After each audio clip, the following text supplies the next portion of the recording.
मैत्रिणींनो, तुम्हा सर्वांचं माझ्या चॅनलवरती स्वागत आहे। आज आपण बटाट्याचा पराठा बनवणार आहे। त्यासाठी बटाटे उकडून चांगली मॅश करून घेतलेले आहेत। कांदा कट करून घेतलेला आहे, कोथिंबीर लसूण घेतलेला आहे। चला तर मग रेसिपीला सुरुवात करूया। आणि पीठ छान असं भिजवून तयार आहे। सकाळी एवढी घाई गडबड होती ना, सकाळचा डब्बा आणि मुलांची गडबड, एवढी सकाळी धावपळ होते। तास 2 तास आहे ना, ते तारेवरची कसरतच असते। माझं तर असं होतं मैत्रिणींनो, तुमचं पण असं होतंय का मला कमेंट करून नक्की सांगा।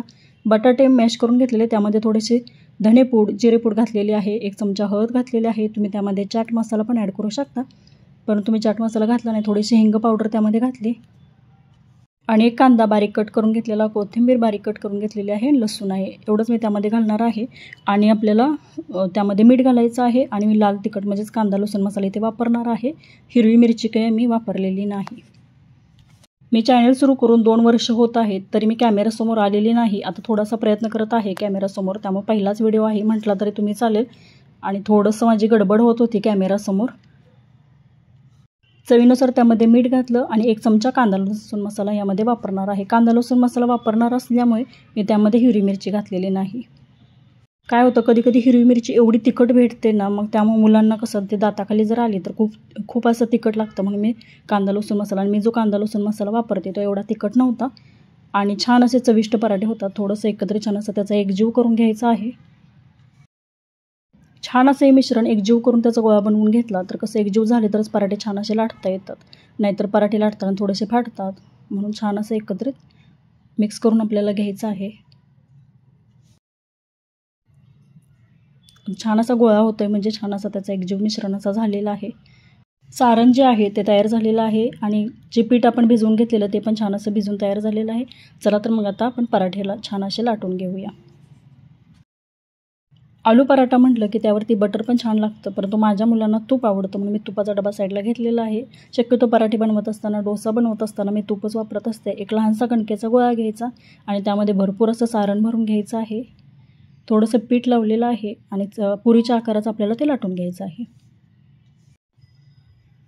पुरीच्या आकाराचा गोळा छान असा लाटून घेतला आणि त्यामध्ये भरपूर सारण घालायचं, कारण आपल्याला पराठे जे बनवायचे आहेत ते असे गुबगुबीत असे पराठे असले तर ते छान लागतात, त्यामुळे नेहमी। आणि कसं होतं, कधी कधी सारण असं थोडंसं सैलसर होतं, मग पराठे लाटत असताना सारण बाहेर येऊ नये म्हणून थोडंसं पिठामध्ये मी ते घोळवून घेतलेलं आहे। आणि अशा पद्धतीने मोदकासारखं सारण भरून घेतलं। कणकेचा राहिलेला भाग असा थोडासा काढून घ्यायचा, गोलाकार करायचा, छान असा दोन्ही बाजूनी पीठ लावून हलक्या हाताने आपल्याला हा पराठा लाटायचा आहे।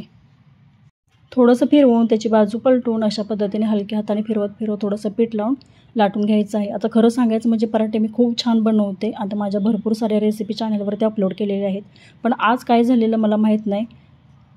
जे गहू दळून आणलेले ते मला माहीत नाही व्यवस्थित दिलेले का नाही, चपातीसुद्धा त्याची व्यवस्थित होत नव्हती आणि नेहमी जो गहू वापरते तोच होता, परंतु मला चक्कीमधून कसं पीठ भेटलं हे मला माहीत नाही। आणि मला खरं सांगायचं म्हणजे त्याचा पराठाही व्यवस्थित लाटता येत नव्हता।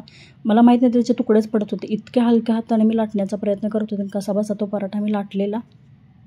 कधीतरी असं होतं, आता का होतं मला माहीत नाही। आणि नेहमी मला मी तोच जरी गहू वापरला तर पीठ आज ह्या वेळेला जर व्यवस्थित आलं तर पुढच्या वेळेला ते पीठ मला व्यवस्थित येत नाही। मग असं का मला माहीत नाही। आता मी शहरात राहते, आता ते चक्कीवाले मला कसं पीठ देतात किंवा ज्वारीवरती वगैरे त्यांनी जर दळून दिलं असेल तर मला माहीत नाही, पण कसा बसा मी पराठा लाटलेला।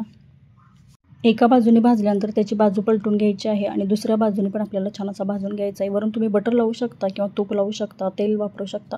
मी ते तूप लावलेलं आहे आणि छान असा पराठा मी दोन्ही बाजूने शेकून घेणार आहे।